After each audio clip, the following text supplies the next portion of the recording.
आज का दिन मेरे लिए बहुत ही खुशी का दिन है।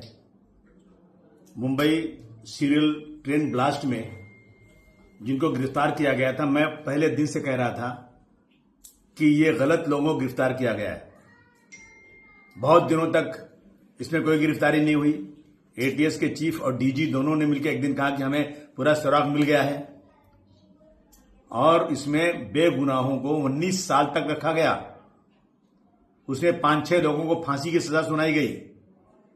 मुझे वो दिन भी याद है जब ये कहा गया था कि ये लोग इनके टेलीफोन का रिकॉर्ड लाओ तो सब क्लियर हो जाएगा, और टेलीफोन का रिकॉर्ड लाने के लिए भी पुलिस तैयार नहीं थी कि इसमें बहुत बड़ा खर्च है। इसके लिए हाईकोर्ट जाना पड़ा, हाईकोर्ट से ऑर्डर आया, तब जाकर टेलीफोन का रिकॉर्ड आया, और जब रिकॉर्ड आया तो इसमें से कोई शख्स भी ट्रेन के अगल बगल में नहीं था। जिस तरह से पुलिस का रवैया है आज मुसलमानों के साथ, मैं समझता हूं ये बहुत ही गलत है, देश को बांटने वाला है। देश में जो संविधान, उसकी धज्जियां उड़ाई जा रही हैं। जहां भी ब्लास्ट होता है बेकसूर मुसलमानों को जेल भेज दिया जाता है, और आज भी कितने मुसलमान बेकसूर पड़े 20-20 सालों से। इंसाफ खत्म हो चुका है देश में।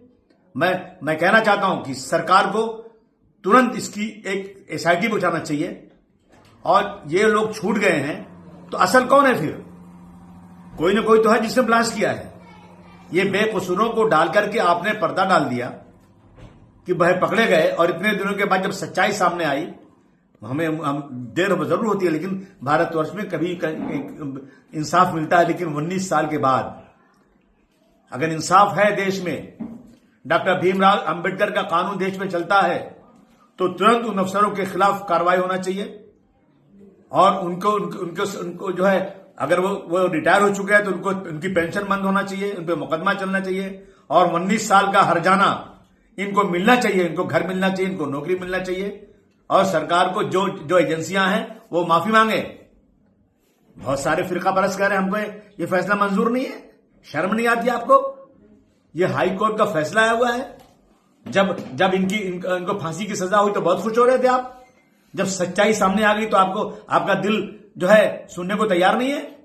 मैं समझता हूं कि ये आज जो है हमारे देश में जानबूझ करके मुसलमानों को बेकसूर फंसाया जा रहा है।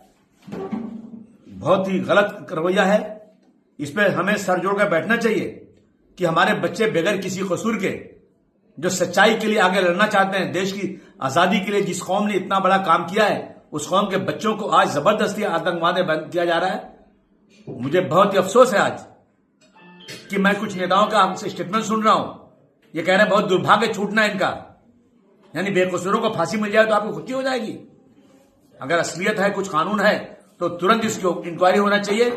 इसके पीछे कौन लोग थे, किन्होंने इनको फंसाया, उनके खिलाफ सख्त कार्रवाई होना चाहिए। ये मेरी मांग है।